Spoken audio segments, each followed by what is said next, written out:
Bueno, buenos días.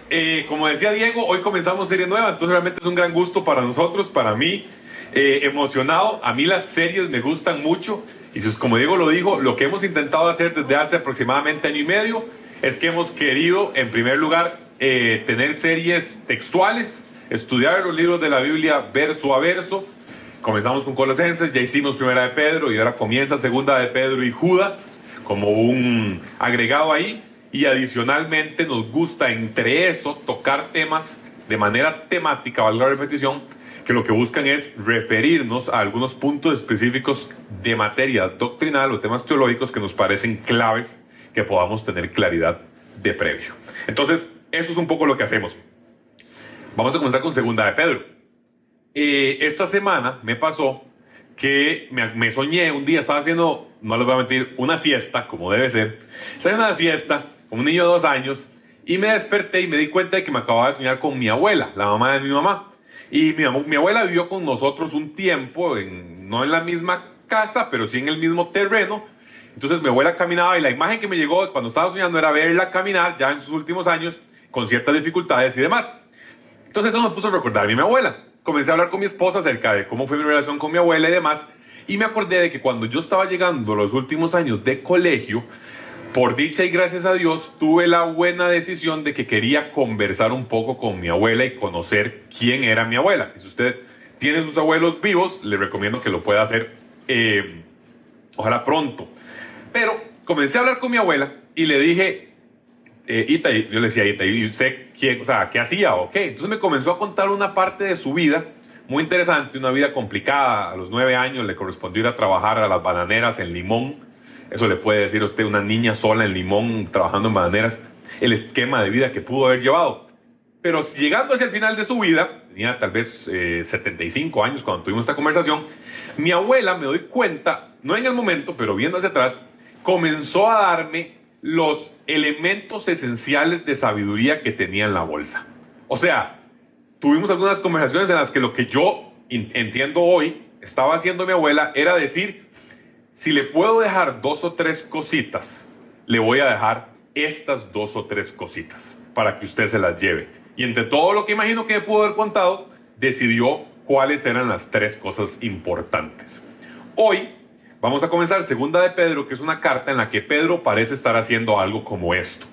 Pedro parece estar diciendo, vean, yo sé que me quedan no tantos años y les quiero dejar 2 o 3 cositas que son claves para ustedes que las recuerden.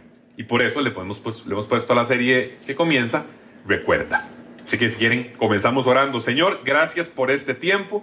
Te pedimos que el estudio de tu palabra a lo largo de esta carta, segunda carta de Pedro, tal vez no necesariamente la más famosa ni la más predicada, pero te pedimos que sea un tiempo como todo lo que pasa en la escritura inspirada por tu Espíritu, que sea un tiempo en el que podamos nosotros, Señor, ser transformados y crecer a tu imagen, que incomodes al cómodo y reconfortes al incómodo, y que le des también, Padre, al no creyente tu gracia y la posibilidad, Señor, de verte como lo que eres realmente valioso. En el nombre de Jesús oramos. Amén. Bien, entonces vamos a estar, como les decía, en la serie Recuerda. Recuerda es el nombre que le hemos puesto porque se siente como así. Se siente como que Pedro nos está diciendo, esto es lo que quiero que ustedes tengan presente. Piénselo si usted supiera que está en sus últimos días, que mañana el Señor se lo lleva, y usted quisiera escribirle a sus seres queridos, ¿qué tipo de cosas les escribiría? Y si quisiera instruir, dar una instrucción a alguien por quien usted se preocupa, ¿qué tipo de cosas diría? Así que, si les parece, tome su hojita, que hoy comenzamos con unos pocos versículos, y leamos Segunda de Pedro, capítulo 1, versículos 1 al 4. Dice, Simón Pedro, siervo y apóstol de Jesucristo, a los que por la justicia de nuestro Dios y Salvador Jesucristo han recibido una fe tan preciosa como la nuestra, que abunden en ustedes la gracia y la paz por medio del conocimiento que tienen de Dios y de Jesús nuestro Señor. Su divino poder, al darnos el conocimiento de aquel que nos llamó por su propia gloria y excelencia, nos ha concedido todas las cosas que necesitamos para vivir con devoción.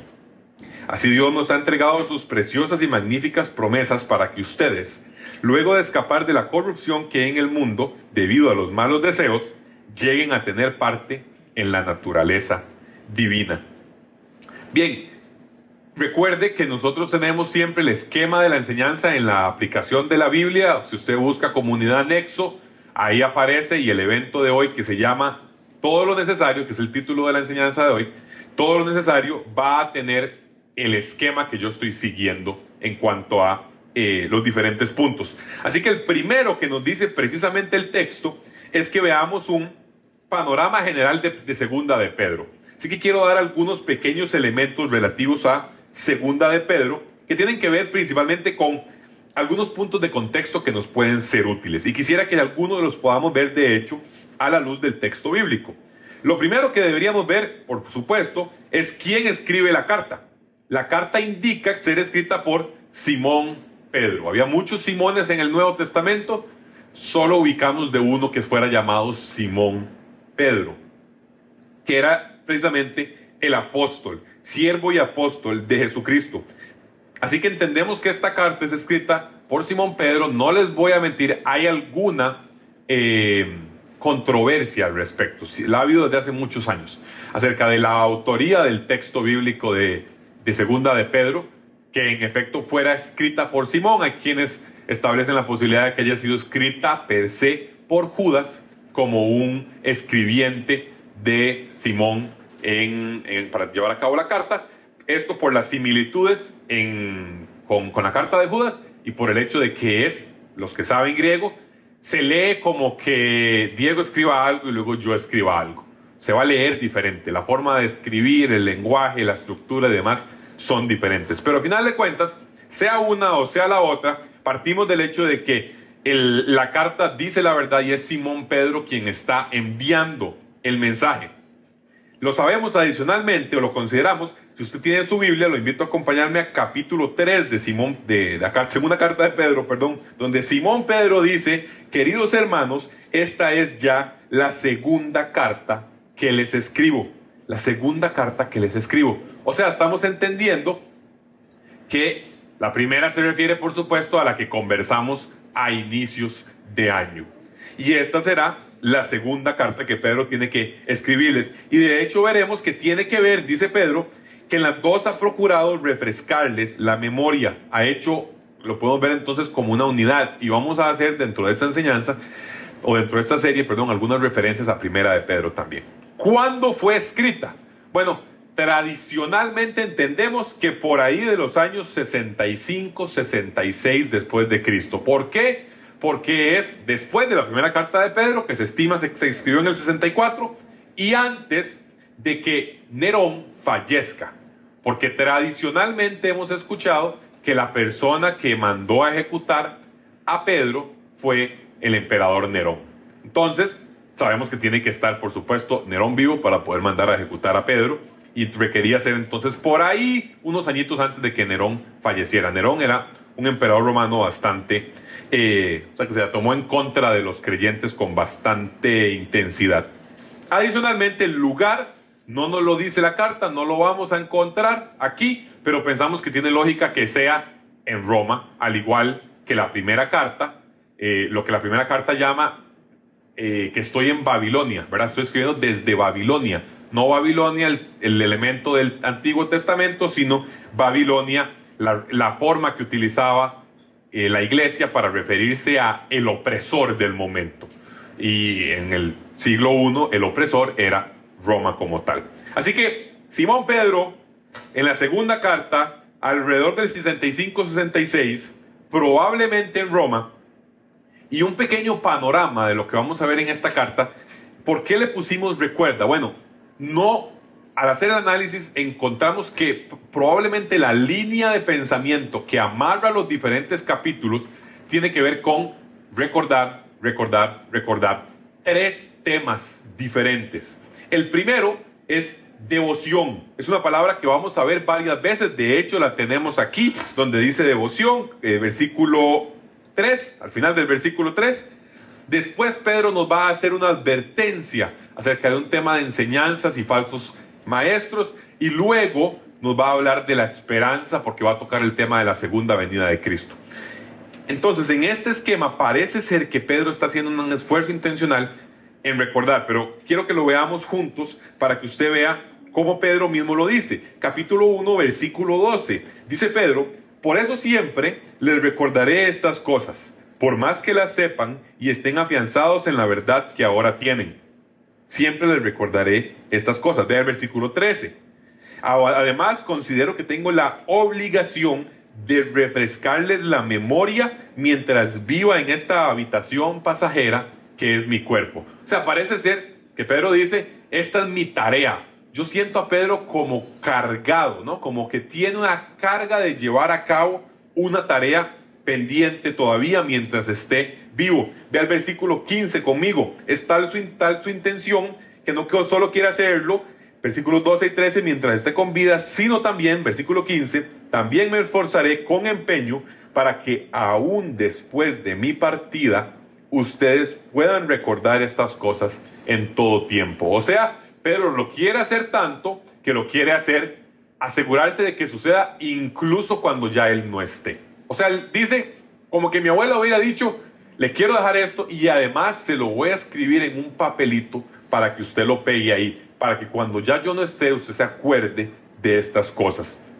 Por eso parece que Pedro está recordando. Sin embargo, no solo lo vemos ahí, sino vea el capítulo 3, versículo 1, que dice lo que ya leímos, que es la segunda carta: y en las dos he procurado refrescarles la memoria para que con una mente íntegra recuerden las palabras que los santos profetas pronunciaron en el pasado y demás temas sobre el Señor Jesús. Entonces, la línea parece ser al inicio de la carta y al final de la carta: aquí estoy recordándoles.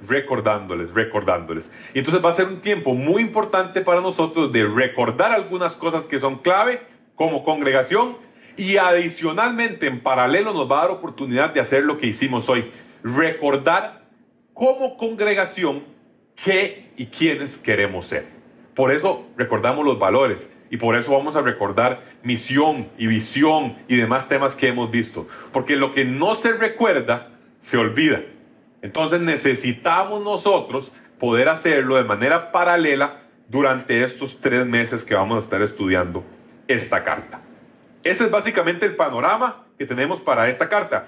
Entrémosle entonces ahora sí, si les parece, al contenido de estos primeros 4 versículos que nos van a dar suficiente para la enseñanza de hoy. Dice: Simón Pedro, siervo y apóstol de Jesucristo. Lo primero que quisiera resaltar ahí es que Simón Pedro usa sus 2 nombres. Y sus nombres son utilizados en la Biblia en momentos diferentes. Pedro es su nombre de honra. Pedro es el nombre de: dijiste que yo soy el Hijo de Dios, el Cristo, el Hijo del Dios viviente, y por ende te pongo Pedro. Es el nombre, Jesús dice eso, ¿verdad? Es el nombre de Pedro como roca, de Pedro como persona relevante, como apóstol que va a liderar a la iglesia en muchos momentos. Dice Pablo en Gálatas que Pedro era uno de los que era considerado columnas. Ahora, por supuesto que no tiene una posición tan exacerbada como la que tal vez el catolicismo presenta, y para eso hicimos un podcast que usted puede revisar, está en nuestra página de YouTube. Pero sin duda alguna nadie puede negar que Pedro era un personaje clave en el desarrollo de la iglesia en el siglo I. Pero Simón es el nombre de el que metía las patas. Simón es el que va a recibir cuando Jesús le dice: Simón, Satanás te ha pedido para zarandearte. Justo antes de que le diga que lo va a negar. Simón es el de Juan 21. Simón, ¿me amas más que a estos? Simón, ¿me amas más que a estos? Simón, ¿me amas más que a estos? Pedro es un hombre de honra. Simón es un hombre de quien él era antes de que lo conocieran, y de quien siguió siendo, porque siguió siendo transformado, pero por supuesto que como todos nosotros vivía una vida de transformación, incluso viviendo cara a cara, rostro a rostro con el Hijo de Dios hecho hombre. Así que Simón Pedro se dice: bueno, tal vez le está jalando mucho el rabo a la chancha. O sea, está queriendo usted aquí como jalarle el pelo a esta interpretación. Pero es que la idea es que en este punto encontramos posición y no distinción. Ese es el punto número 2. Posición y no distinción. ¿A qué me refiero con posición? Pedro decide voluntariamente tomar una posición y no hacer distinción entre él y otras personas y otros creyentes. Me voy a referir a esto en el siguiente punto. Ve al versículo 1. Dice, Simón Pedro, siervo y apóstol. Voy a poner uno en rojo, otro en verde, solamente para que usted vea cómo Pedro está tomando una actitud humilde a la hora de presentarse. Simón Pedro, siervo, pero además de decir siervo, les dice, a los que por la justicia de nuestro Dios, y aquí voy a agregar también una partecita, han recibido una fe tan preciosa como la nuestra. El primer punto que quisiera hacer es que Pedro inicia la carta y se podría haber presentado únicamente como Simón Pedro, el apóstol de Jesucristo. Y eso le daba autoridad, un montón de autoridad le daba, para decir, yo soy el que estoy escribiendo y tengo de mi mano, soy el enviado, el embajador de Jesucristo. 12 personas tuvieron ese título. Bueno, Matías también, entonces 13. Pero nada más. Si usted quiere recordar cuál es el oficio del apóstol, también hicimos un podcast de eso. Entonces lo puede revisar en el podcast que se llamó ¿Quién es un apóstol? O ¿qué es un apóstol?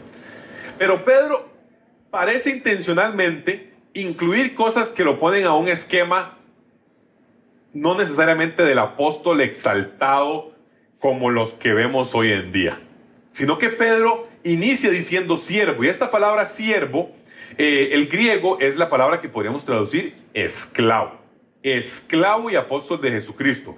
La razón, leía de la nueva versión internacional de por qué no lo tradujeron como esclavo, es porque consideran que en el lenguaje actual esclavo da a entender un sistema de dominio un poco diferente del que podía significar en ese tiempo. Pero lo que tienen ambos esquemas es que el siervo estaba bajo el dominio del amo, sí o sí. O sea, el mayordomo de la casa podía escoger dónde daba los servicios, dónde ayudaba, pero el siervo estaba bajo el dominio del amo, perdón. El esclavo estaba bajo el dominio del amo. Así que siervo de Jesucristo significa que él está en una posición no superior a la del resto de personas, sino que de las palabras que tenía para escoger, escoge la más baja que podría haber escogido. En el contexto del siglo I, donde el sistema romano se establecía por el famoso pater familias, que era el patriarca el que podía establecer los derechos civiles y políticos, el esclavo era probablemente la más baja de las castas, por así decirlo, al punto de que el amo, o el patriarca, o el pater familia tenía derecho de vida y de muerte sobre el esclavo. Pedro dice, siervo de Jesucristo, pero además dice, a los que por la justicia de nuestro Señor, de nuestro Dios y Salvador Jesucristo han recibido una fe tan preciosa como la nuestra. Hago énfasis en la parte final, tan preciosa como la nuestra. O sea, Pedro lo que está diciendo es, la fe que ustedes recibieron y la fe que yo recibí están así. Y eso, piénselo, Pedro es literalmente el que vio a Jesús transfigurarse y nos lo va a recordar en este libro. Uno de los 3 personas, el que vio a Jesús levantar a la hija de Jairo, cuando que había fallecido, al que Jesús levanta después de su caída y negarlo 3 veces, Jesús personalmente lo levanta 3 veces en horas de la mañana, antes de que cantara el gallo, mientras cantaba el gallo probablemente. Y Pedro está diciendo, su fe, a ustedes que les estoy escribiendo, es tan preciosa como la nuestra. ¿Sabe qué está haciendo? No se está aprovechando de su rol. Está haciendo lo que Pablo en Romanos dice, que nadie tenga un concepto de sí mismo más alto del que debe tener. Y después dice, para terminar de hacerla, dice que él es esclavo, siervo de Jesucristo, que la fe de ustedes, a los que les escribe, es tan preciosa como la nuestra. Ese nuestra, podemos profundizarlo después. Algunos creen que tiene que ver que él está hablando en nombre de los judíos. Es decir, la nuestra, los judíos, ustedes los gentiles recibieron una tan parecida. Lo digo porque la carta solo dice Simón Pedro. No parece haber nadie más que esté necesariamente vinculado. Entonces, hablar en plural no tiene tanto sentido. Cierro pie de página con el tema de por qué dice nuestra. Pero él le dice, siervo tan preciosa. Y por último dice, ustedes recibieron la fe, como nosotros, por la justicia de nuestro Dios y Salvador Jesucristo. O sea, en momento final lo que dice es, no hubo ningún mérito en este acto. De hecho, la palabra recibido, que usted puede ver por aquí, aparece nada más 4 veces en todo el Nuevo Testamento. Otros textos lo traducen obtenido. Y le voy a dar los textos para que usted pueda ver exactamente cuáles son. Usted los tiene, de hecho, ahí en la guía que presentamos en la aplicación de la Biblia. Lucas 1:9 es cuando dice que Zacarías, el sacerdote, le tocó por suerte ir al templo y presentar la ofrenda de incienso. Le tocó por suerte, recibido. Es esta palabra. Eso es uno. Segundo, cuando se rifaron las ropas de Jesús. A ver a quién le tocaba, o sea, quién era que por suerte o quién era que recibía las ropas de Jesús. Y por último, es Hechos 1:17, que habla de el caso de Matías, el que fue escogido sacando suertes. Y la cuarta vez que aparece es esto. Ahora, lo que probablemente no quiere decir es que alguien sacó unos palitos a ver a quién le daban fe. Pero el énfasis que está queriendo hacer es que no hay mérito y no hubo esfuerzo en eso que usted recibió. Que la fe que recibió Pedro y que la fe que recibieron su audiencia, sus receptores de esta carta, ninguna de todas fue por su propio mérito, por su propio esfuerzo, sino que proviene de alguien más. ¿Y quién es ese alguien más? La justicia de nuestro Dios y Salvador Jesucristo. O sea, en pocas palabras, lo que Pedro está diciendo es, lo que tenemos no lo ganamos. Lo que tenemos lo recibimos de gratis. Lo recibimos nosotros. No, nos fue dado no por mérito propio, sino por la justicia de alguien más. Eso nos recuerda a la serie de Espíritu Santo, por supuesto, donde hablamos acerca de, y de pecado, perdón, también, donde hablamos acerca de cómo podemos ser justificados y de qué manera es Dios quien sobre nosotros actúa de manera soberana. Pedro, siervo de Jesucristo, con una fe tan preciosa como la nuestra, por la justicia de nuestro Dios y Salvador. Posición y no distinción. Pedro hace 2 cosas. Pedro decide dónde ubicarse y decide ubicarse en lo más bajo que pudo encontrar. Y no distinción es porque se encarga además de decir, me asemejo, no somos diferentes en esto unos de otros, sino que somos un esquema semejante. Posición y no distinción. Punto número 1. Pero adicionalmente, Pedro hace varias cosas en estos versículos 2, 3 y 4. Y quisiera verlo, tal vez, si se puede, como un esquema unificado. Quisiera que leamos el 2, 3 y 4 para verlo a la luz de una misma narrativa. Entonces voy a borrar esto por acá y le voy a pedir que me siga mientras leemos 2, 3 y 4.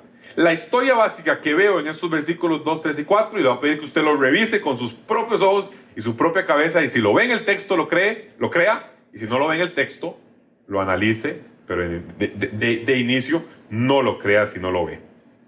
2, 3 y 4. El punto básico es que el Señor nos da la fuente, el medio y la meta. La fuente, el medio y la meta. Si usted está siguiendo la guía, su divino poder es la fuente, el conocimiento de Dios es el medio y una vida de devoción es la meta.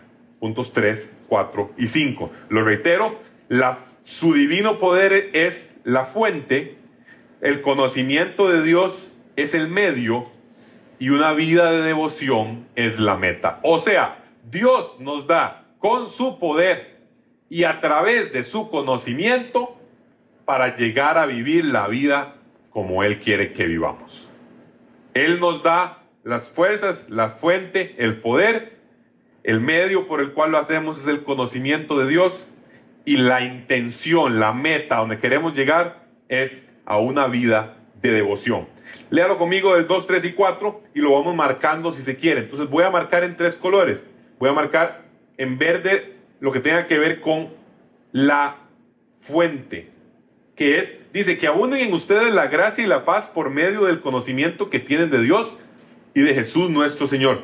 Su divino poder, entonces lo marcamos en verde, al darnos el conocimiento de aquel que nos llamó por su propia gloria y excelencia, nos ha concedido todas las cosas que necesitamos para vivir con devoción. Marco su divino poder y Marco nos ha concedido. Eso quiere decir, quítele esa frase que está en el medio, lo que está diciendo es, su divino poder nos ha concedido. Y adicionalmente, después de eso va a decir, Dios nos ha entregado sus preciosas y magníficas promesas. Esos son fuentes, son de dónde sale. Después veamos medios, que abunden en ustedes la gracia y la paz por medio del conocimiento que tienen. Voy a marcar de, solo porque no es conocimiento per se, es conocimiento de algo específico. Y luego dice el 3, su divino poder nos ha concedido, pero en el medio mete el medio. En el medio mete la manera, en el medio mete el recurso a través del cual lo hace. Y dice, al darnos el conocimiento de aquel que nos llamó por su propia gloria y excelencia. Conocimiento aparece como el medio. Y ahora, después de eso, nos dice cuál es la meta, a dónde quiere que vayamos. Bueno, voy a ponerlo en rojo solo para terminar el semáforo, que dice, su divino poder, etcétera, nos ha concedido todas las cosas, y vea la palabra que es clave: meta, objeto, finalidad, propósito, para vivir con devoción. Si usted está leyendo Nueva Versión Internacional 2015, usted sabe que Nueva Versión Internacional se actualizó y ahora es versión 2022. Pero 2015 decía para vivir como Él manda, que es una forma muy sencilla de entender para vivir con devoción. Pero veanlo además, en el 4 dice, Él nos ha entregado sus preciosas y magníficas promesas, y de nuevo la misma palabra, para que ustedes, luego de escapar de la corrupción que hay en el mundo, debido a los malos deseos, lleguen a tener parte en la naturaleza divina. Entonces, laborioso este proceso, pero así debe ser. O sea, así es como debemos. Voy a hacer ese punto cuando lleguemos al verde, pero hay que tratar de sacar el jugo, ¿no? Hay que ver cómo le exprimimos para que salga, si no nada más es lectura por lectura. Entonces, voy a hacer aquí la idea de que tenemos en 1 la fuente. Perdonen por mi caligrafía, que mi mamá se va a avergonzar de mí. 2, tenemos el medio. Y 3, tenemos la meta. O el propósito.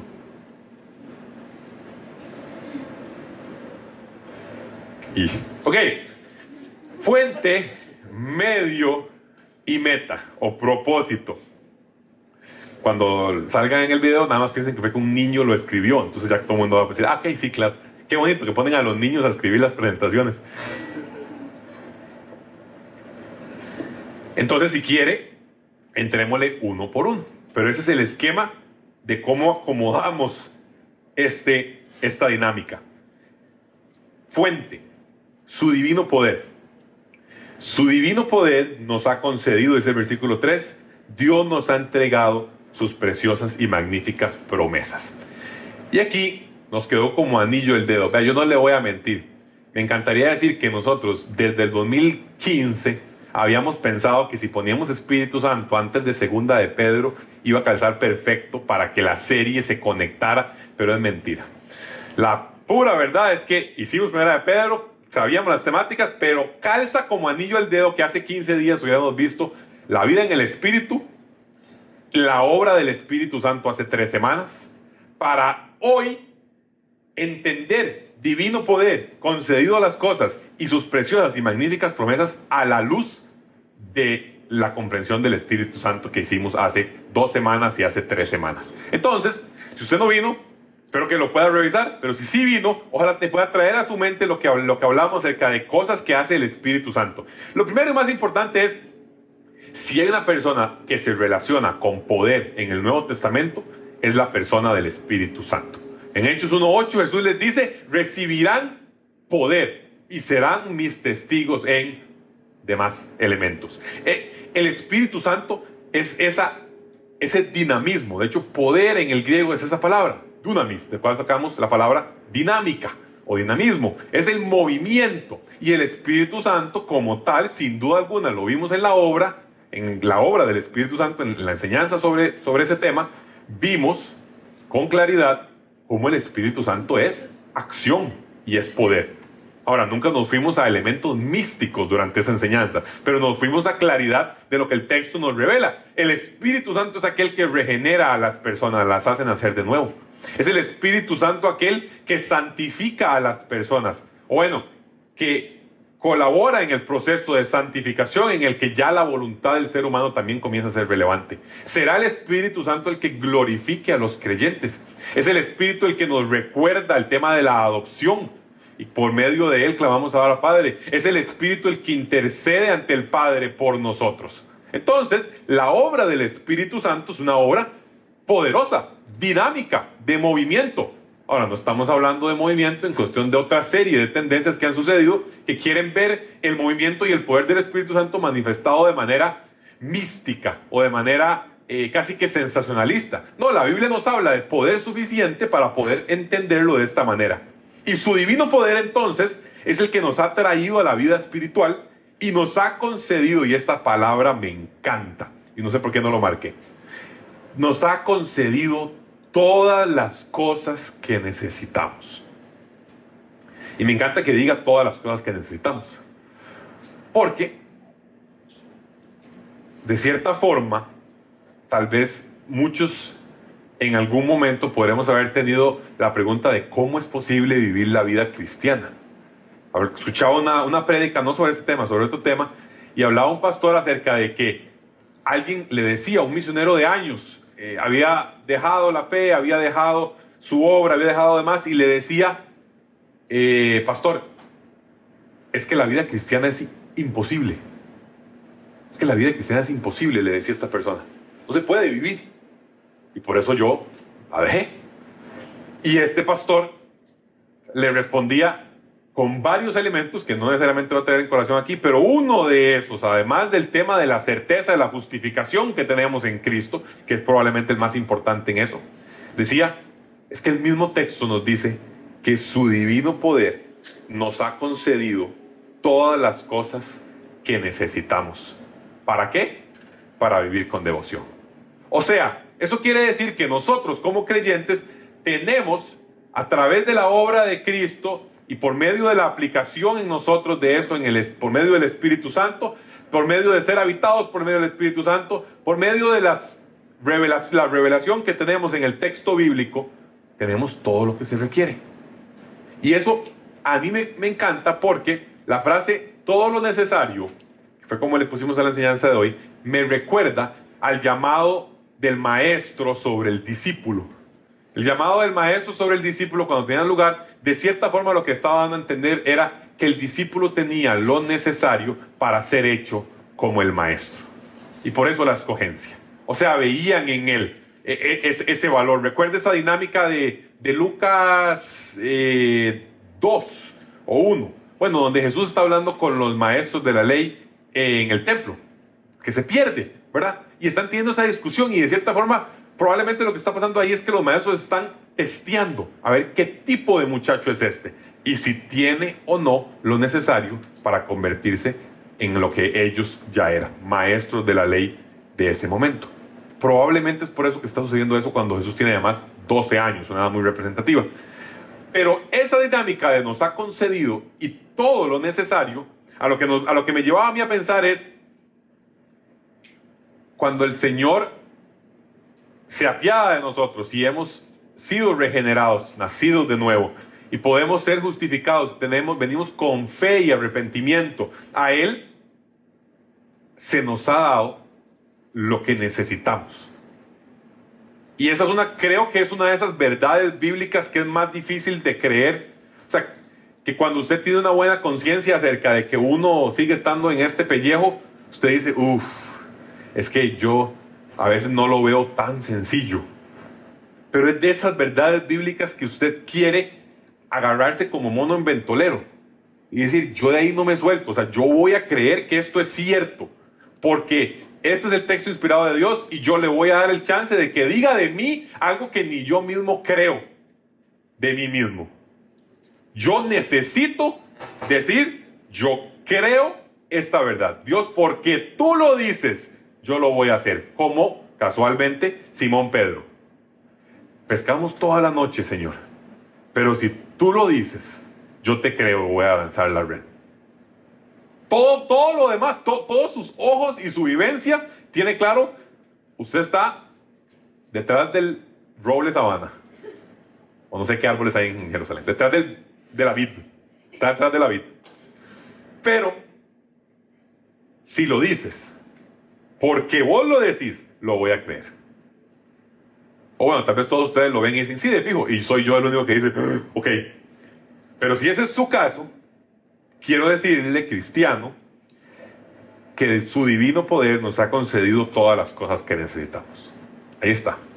Su Espíritu Santo, su revelación en el texto bíblico, la comunidad a la que nos permite estar parte, la intercesión del Espíritu por medio de nuestras oraciones. Nos ha concedido todo lo que necesitamos. Entonces tenemos una fuente. Y esa fuente además viene constituida por promesas preciosas y magníficas promesas, perdón. Aquí lo hice hace 15 días, nada más quiero hacerlo con todavía más claridad. Si usted quiere buscar promesas de Dios, si usted quiere estar seguro de que es una promesa de Dios, búsquelas aquí. Porque si usted cree que Dios le prometió un terreno en Santana, centro, de 4,000 metros cuadrados, usted dice, no, es que Dios me lo prometió. Yo decía, bueno, yo no sé, yo no quiero meterme entre usted y Dios, pero es que vieras que no me suena necesariamente como que una promesa que usted pueda decir. Comenzando porque la primera pregunta es, ¿cómo sabe? O sea, ¿cómo se dio cuenta? ¿Cómo? Ahora, ¿eso significa que Dios no da promesas? No, jamás en la vida. Hay 1,000,000 de promesas y están aquí. Promesas clave. Que estará con nosotros hasta el final de los tiempos. Es una promesa. Promesa, que habitará en nosotros, que estará en nosotros. Promesa. Promesa clave, que el que comenzó la obra, la terminará hasta el día de Cristo. Otra promesa, que lleven a cabo su salvación con temor y temblor, porque Dios es quien pone en ustedes tanto el querer como el hacer por su buena voluntad. Promesa. Que hoy toda la creación gime, está sujeta a corrupción y espera el momento en el que vaya a ser redimida. Promesa de que Dios redimirá la creación también junto con nosotros. Y que eventualmente seremos glorificados y que veremos a Cristo. Y que Cristo vendrá. Todas esas son promesas que usted ponga de afírmela hoy. La del carro no estoy tan seguro. Pero adicionalmente, si queremos basarnos en promesas clave, hagámoslo en las promesas bíblicas, porque ahí tenemos claridad. Pero adicionalmente, las promesas son para nosotros. Piense lo siguiente. Bueno, aquí algunos tienen hijos. Piense cuando usted era niño. Dígame de qué sirve un sábado en la mañana soleado, apenas para la piscina, caliente, así como esos buenos de Semana Santa, si usted es un niño y está castigado y no puede salir de la casa ese sábado. Dígame, ¿de qué sirve ese sábado en la mañana? De nada, de tribulación. Eso es lo que sirve, de doble castigo es lo que sirve ese sábado en la mañana. Para que usted dice, ¿por qué no puedo salir y meterme en la piscina con mis amigos? Yo ojalá los escuche desde ahí, ¿de qué sirve? Yo aquí no estoy tirándole a mi mamá que está aquí sentada, ¿verdad? No estoy diciendo nada respecto de mi mamá. No, pero el punto es, la promesa es clave cuando es para mí. Y el texto bíblico está lleno de muchas promesas para nosotros, de las cuales somos partícipes. Ahora, también hay que tener claridad. Hablaba con la gente que va a estar enseñando Nexo Play, que está enseñando Nexo Play, los niños, Y les decía, con algunas promesas tengamos un poquito de discernimiento y demás. O sea, cuidado con un poco de nada más abrir el Antiguo Testamento, ver el tema y decir, uff, yo sí que me voy a apropiar de esa promesa. Y la promesa es cualquier cosa, no sé, temas relacionados a Israel, temas relacionados a un momento histórico. O sea, no quiero entrar en demasiado detalle porque no nos da tiempo, pero el punto final de cuentas es, asegurémonos siempre de cuál era el contexto de la promesa. Por ejemplo, la de Jeremías 29:11, que yo conozco bien los planes que tengo para ustedes de bienestar y no de calamidad, viene justo después de un versículo que dice que te vas a quedar 70 años exiliado. Entonces, si usted quiere agarrar la del 11, no sé si quiere agarrar también la del 10. Promesas contextualizadas, bíblicas y contextualizadas, pero bien hechas, bien agarradas, son la clave para nosotros. Eso y confiar en su divino poder concedido a nosotros las que necesitamos. Sigamos. El medio es el conocimiento de Dios. Vea que las palabras que lo pone hablan de medio. La gracia y la paz abundan por medio del conocimiento que tienen de Dios. Su divino poder, el medio que utilizó fue darnos el conocimiento de aquel que nos llamó por su propia gloria y experiencia. Y es que la palabra conocimiento es probablemente la palabra más enfatizada en la segunda carta de Pedro. Aparece 16 veces en 3 capítulos. O sea, al ritmo de poco más de 5 por capítulo. La carta inicia con conocimiento, versículos 2 y 3, y cierra con conocimiento. Vean en el versículo 18. Más bien crezcan en la gracia y en el conocimiento de nuestro Señor y Salvador Jesucristo. Ahora, este conocimiento debe empezar por lo teórico y continuar por lo relacional. Este conocimiento que queremos ver, de hecho en este versículo que estamos analizando, en este pasaje, es una palabra del griego que le pone al término conocer como todavía un elevador. La palabra es epiginosko, que es, ginosco es conocer, o gnosis, de como conocimiento, gnosis, como los gnósticos, que se enfocaban mucho en el conocimiento, o un conocimiento particular, pero la palabra da a entender esa capacidad de conocimiento, de conocer la teoría, pero también conocer la relación. Hablaba con la maestra de Nexo Play de hoy y le decía, enfaticemos las dos. O sea, no dejemos el conocimiento de la enseñanza por enfatizar solamente uno relacional, ni enfaticemos solo el conocimiento teórico y dejemos de lado el relacional. Por lo siguiente, lo que conocemos es clave. Decía un pastor al que sigo, el conocimiento teórico no garantiza una vivencia cristiana, no lo garantiza, pero la ausencia de conocimiento garantiza fallos en la vivencia cristiana. Mi pueblo perece por falta de conocimiento, decía Oseas, pero el conocimiento es visto en tantos temas del Nuevo Testamento también como ese medio a través del cual nosotros podemos en efecto decir, a través de ahí llegamos a Dios, conocemos a Dios. Así que Dios decidió por alguna razón que solo Él sabe revelársenos y revelarnos cosas. Por ende, conocer lo que nos ha revelado es clave. Pero adicionalmente tenemos que conocer a quién nos revela. Porque la Biblia nos revela a Dios. No nos revela solo una serie de doctrinas y enseñanzas. Entonces, cuando usted conoce a Dios, usted no solo conoce aspectos sobre Dios. Eso lo hemos dicho en otros momentos. Yo conozco sobre Lionel Messi, pero yo no conozco a Lionel Messi. Yo conozco que tiene tantas botas de oro, balones de oro, perdón, y que fue campeón, y que no sé qué, y que de Rosario, Argentina, vive en Miami, etcétera, etcétera. Pero claramente no conozco a Messi. Claramente.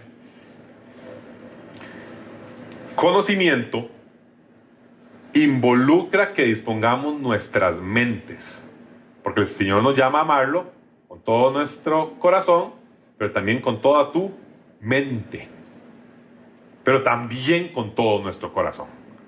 O sea, que una vez obtenidos conocimientos y elementos doctrinales de enseñanza, también tenemos que disponernos a conocerle como usted conoce a una persona.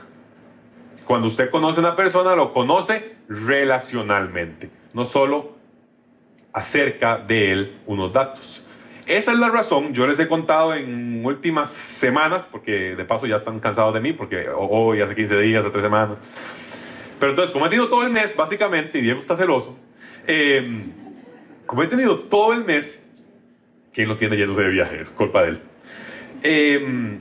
He podido contar acerca de mis luchas de la mañana, con el tema de la lectura del texto bíblico en la mañana y que la mañana inicie enfocado ahí, porque si no después se me dificulta y cómo me cambia el día una forma y la otra, que comience el día y no sé qué.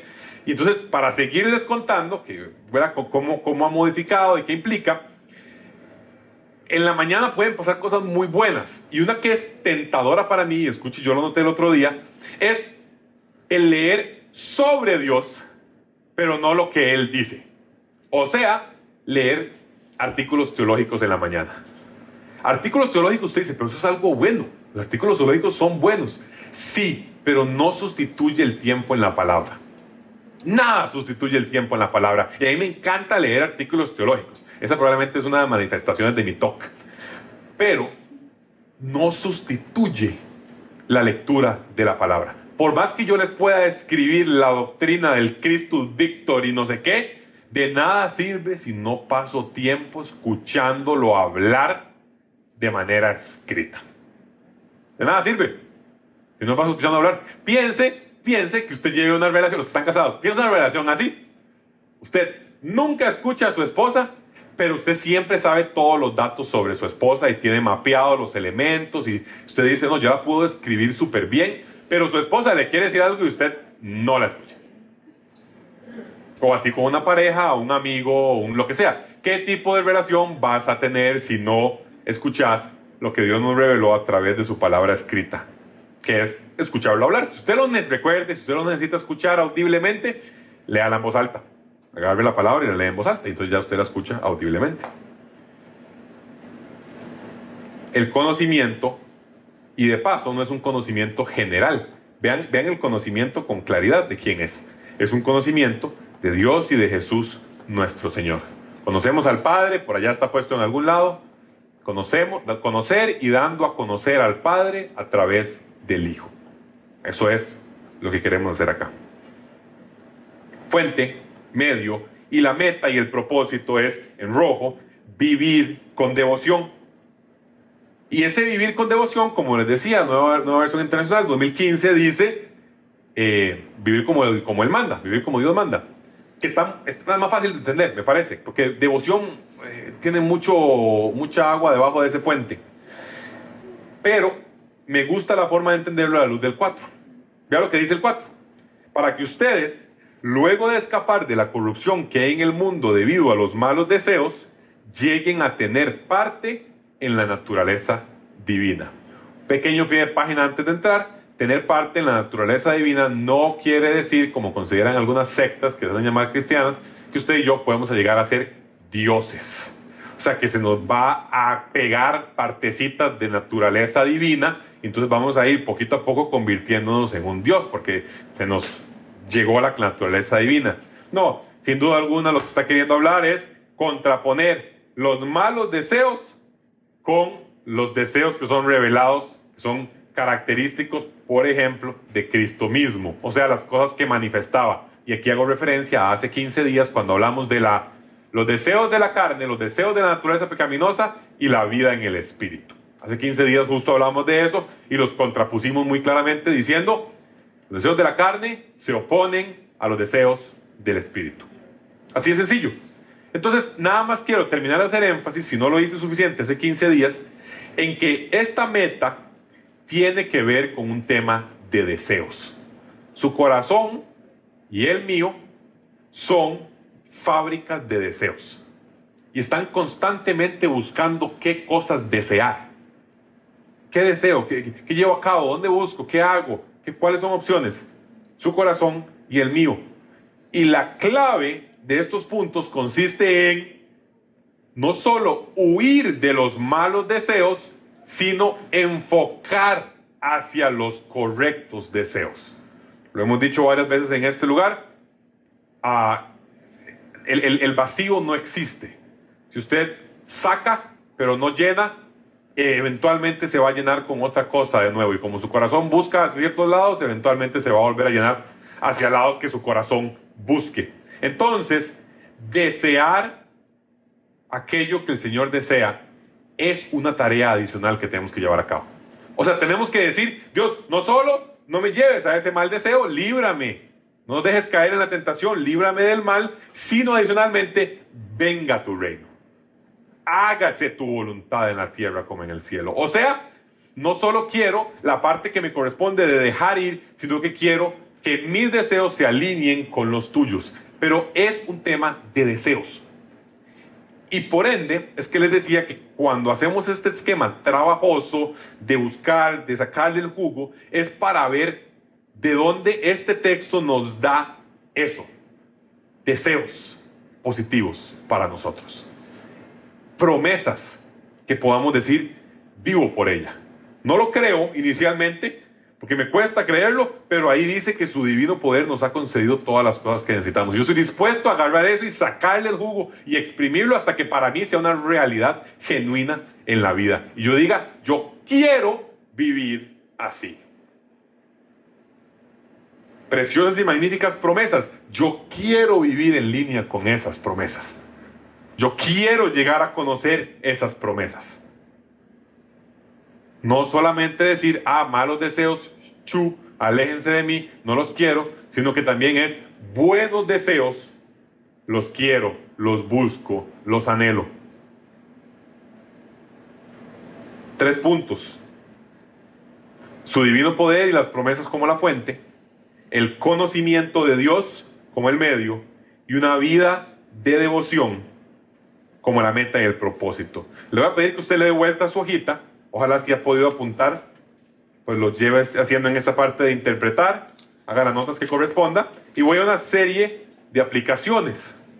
Cosas de cómo aplicamos estos principios a nuestra realidad, a nuestro esquema de vida. Número 1, cuidado con el orgullo. Lo primero es, me jacto en alguna posición. Pedro parece hacer un esfuerzo consciente en no ponerse en posición alta, ni ponerse en distinción con los demás. Y la pregunta es, si de alguna manera usted y yo nos jactamos en nuestra posición laboral, en nuestra situación económica, en nuestra realidad de familia o en nuestro servicio al Señor. Si es el caso, ojalá podamos definir con claridad su nombre. Voy a decir a alguien que no veo aquí, bueno, pues ahí está un Daniel. Daniel, siervo e ingeniero. Daniel, siervo y papá. Daniel, siervo y lo que usted quiera poner. Lo mismo con Esaú, lo mismo con Beto, lo mismo con Dani, lo mismo con Diego. Ahora podamos decir siervo de Jesucristo y tal otra cosa. Para que entonces nos aseguremos de que no haya en nosotros orgullo con las posiciones que se nos han otorgado. Recuerdo hace 10 años estaba en un evento que tenía que ver con misiones en Panamá, y hay un chavalo que nos contaba, nos decía, yo siempre fui muy humilde porque no tenía demasiado que ofrecer en el mundo, digamos, del trabajo no eclesial, pero cuando llegué a la iglesia y me hice misionero, resulta ser que yo dije, ahora sí, quítense todos porque viene el ungido del Señor a presentarse. Entonces, su posición en el ministerio le estaba dando lo mismo que le pudo haber estado dando un puestazo en tal transnacional, un puesto político de alta injerencia, etcétera, etcétera, etcétera. Así que todos tenemos que revisar el orgullo y decir si necesitamos tal vez nosotros mismos escribir nuestro nombre que corresponde a Pedro y nuestro nombre que corresponde a Simón. Y decir a su vez, siervo y lo que sume. Y recordar que es por la justicia de nuestro Dios y Salvador que recibimos la fe. Y que la que recibió Dani es tan preciosa como la que recibí yo. Pero revisémoslo. ¿Me jacto en alguna posición? La número 2 es bastante sencilla y bastante directa. Si el medio es el conocimiento, la pregunta clara, por supuesto, es si estoy profundizando en el conocimiento del Padre a través del Hijo. O sea, ¿cuánto tiempo estoy pasando realmente dedicando a buscar algo valioso. Me ha pasado también, digo, bueno, no, hoy voy a dedicar mínimo 30 minutos a la lectura en la mañana, me levanto, antes de ir al gimnasio en efecto lo logro, leo los 30 minutos y cuando estoy en el gimnasio me doy cuenta de que es como que hubiera pasado 30 minutos viendo al techo. O sea, que no hubo ningún tipo de profundidad y que además la lectura fue completamente superficial. Fue como haber leído, no sé, publicaciones en Twitter o en X. O sea, el punto es que el trabajo que hacemos con el texto bíblico debe ser un trabajo que no solamente consiste en la plena lectura, sino que incluye el involucramiento pleno y la búsqueda intencional de realidades acerca de quién es Dios, cómo lo adoramos, qué nos revela respecto de sí mismo, qué nos revela respecto de nosotros mismos y cómo puedo buscar en eso cosas como lo que hablábamos, sus preciosas y magníficas promesas.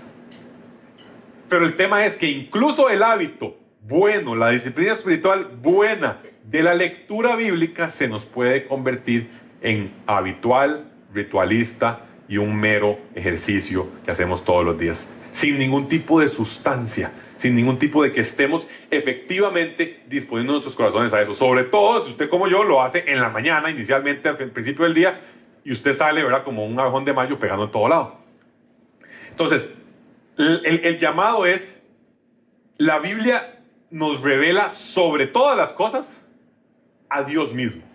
Es casi que un libro que nos dice, ve, aquí estoy, o sea, aquí tengo para revelar. Obviamente no nos revela todo sobre él, Deuteronomio 29, pero nos revela lo que necesitamos saber, lo que necesita que nos revelemos, o que nos revelaran. Entonces la pregunta es, ¿qué tanto esfuerzo estamos haciendo en esto? O sea, aquí la llamada es para todos, para mí mismo, sin duda alguna, es que hay que presionarlo como un limón que al principio parece no dar, pero si usted le mete buena presión, en efecto le saca lo que usted quiere. Ese juguito para hacer, ¿cómo se llama? Pico de gallo. Pero a veces nos ponemos simplemente en un esquema de hacer el check.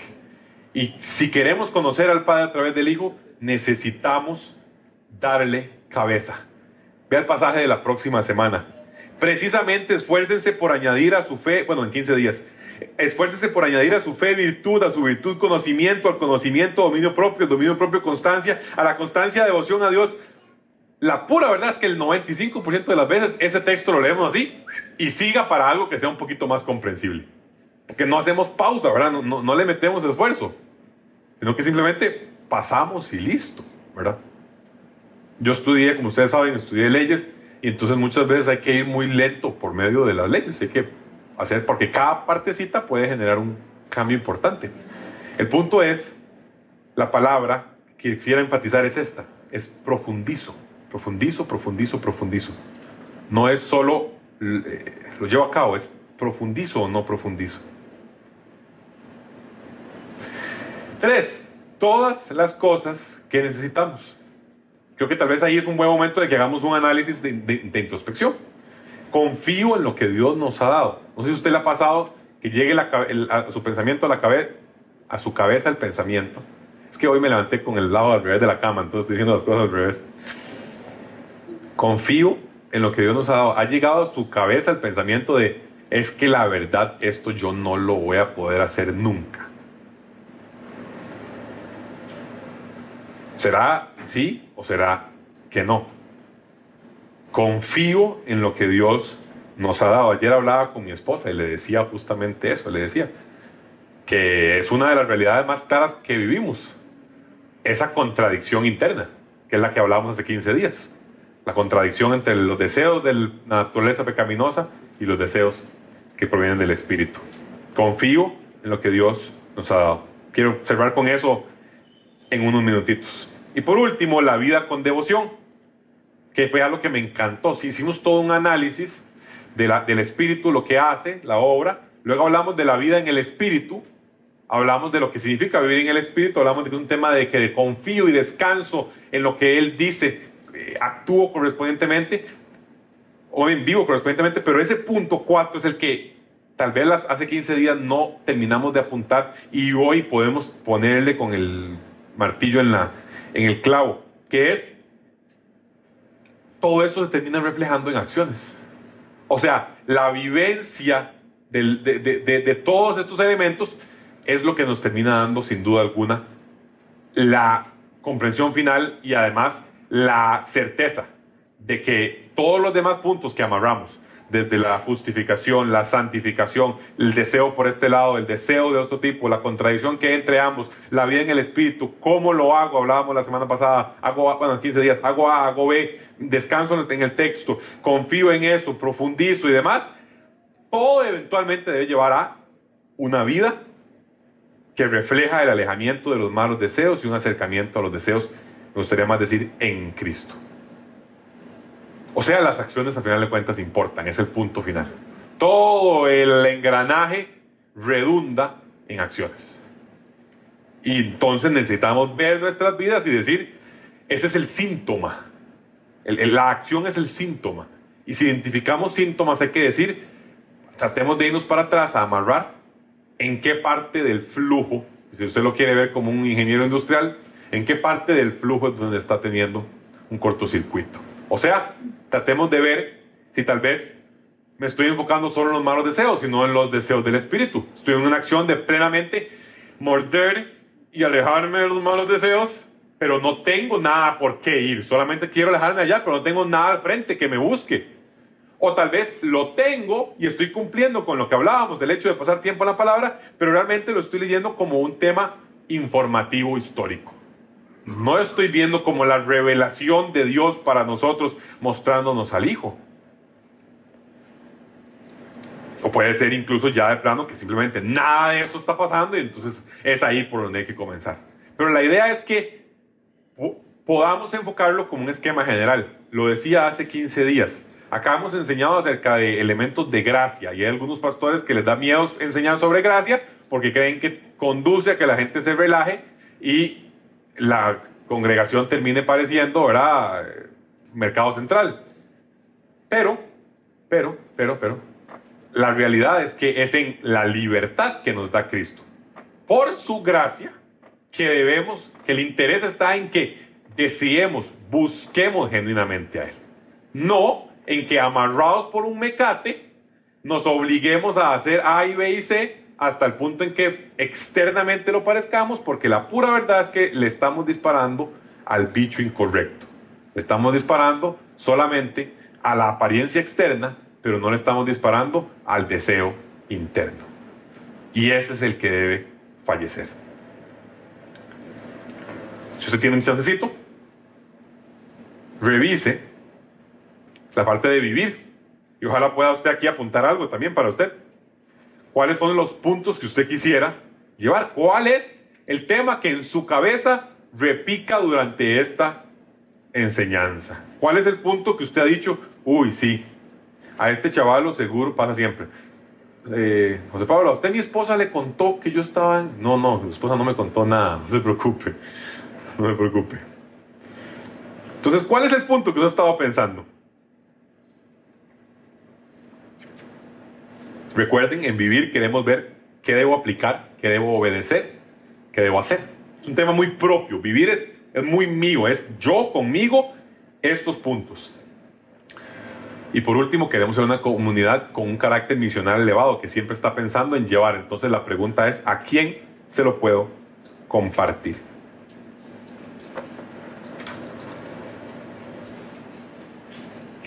Cierro con esto.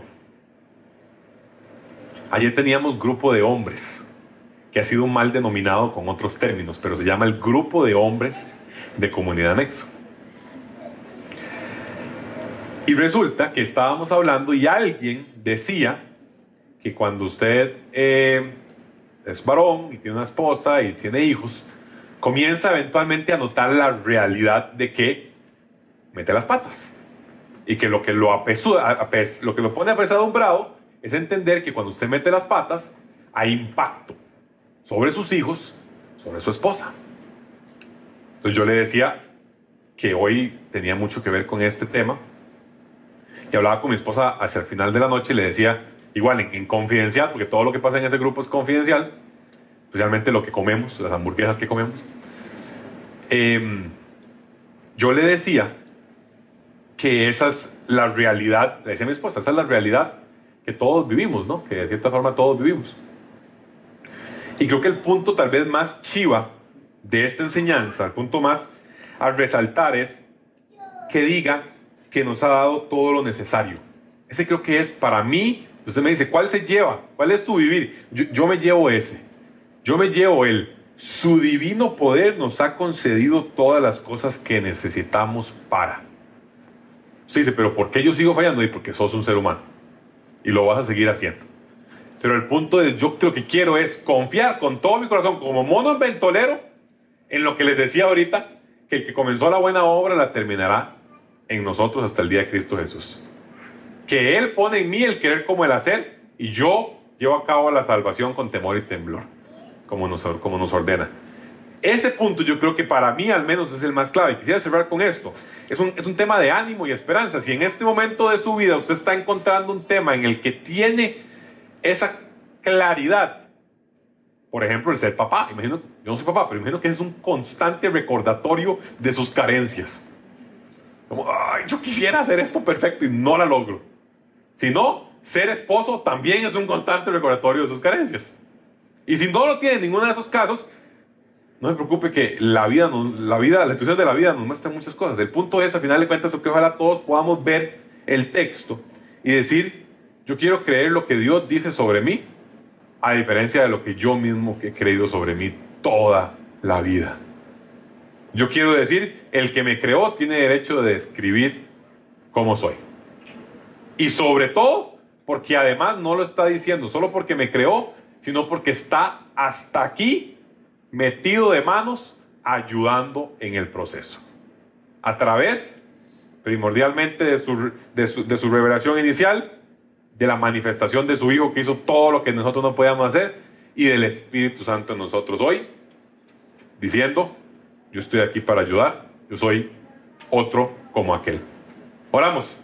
Señor, gracias por este tiempo. Te pedimos que esta carta que estudiaremos sea transformadora para nosotros como congregación, para las realidades de esposo, de hijo, de hermano, de amigo, de papá, de profesor, de maestro, de todas las demás que vengan, Señor, todas las demás realidades de vida, de la profesión que tengamos, que podamos en todo esto, Señor, tener claridad y decir que queremos vivir sabiendo que tu divino poder nos ha dado todo lo necesario para vivir con devoción, como vos mandás, Señor. Así que permitirnos aferrarnos, conocer tus promesas bíblicas, Señor, conocerlas genuinamente, interesarnos por ellas y querer vivir por ellas, sabiendo, Señor, que las has dejado para nuestra edificación, Señor. Te pedimos también que como comunidad podamos tener esa realidad y te damos gracias, Señor, porque nos permites tener un texto revelado que tu Espíritu Santo ilumina para nosotros, a través del cual, Señor, podemos conocer tu voluntad. Permitirnos que esto genere mella en nosotros, que haya conversaciones. Te pido, Señor, esta semana, esta tarde, estos días que vienen, Señor, en los cuales podamos sincerarnos, en los cuales podamos ser intencionales, Padre, en comunicar cómo nos sentimos con estos puntos. Sana relaciones de familia, sana relaciones de pareja, de matrimonio sobre todo, Señor, pero también en lo individual, permítenos ser transformados por esto de la manera sobrenatural que solo tu Espíritu Santo puede hacer sobre nosotros. Y es que es su obra principal, que es hacernos semejantes a Cristo, Señor. El que creó, el fundador, el creador, el autor de nuestra fe, Señor. Te damos gracias. Bendecimos en tu nombre todo lo que hacemos y en tus manos, Padre, esta semana que viene. En el nombre de Jesús. Amén.